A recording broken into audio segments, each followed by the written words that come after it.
Hello guys and welcome to Robot Squad.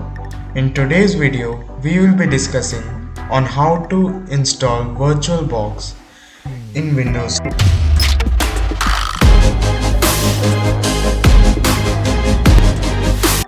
So first we are going to type in virtualbox.org here.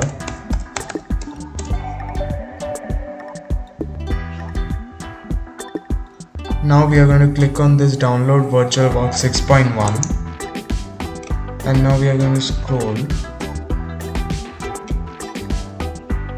to over here Windows hosts and now it's loading.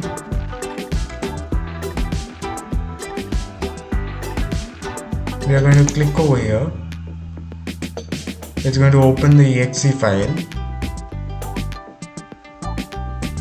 Now we are going to click next here and then next again, and then again we need to click next. Over here we need to click on yes and then install now.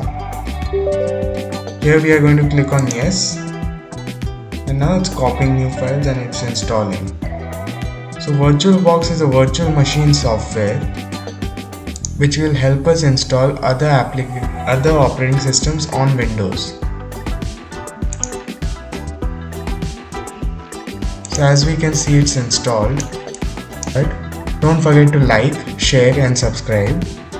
Thank you for watching. Hope you all liked this video.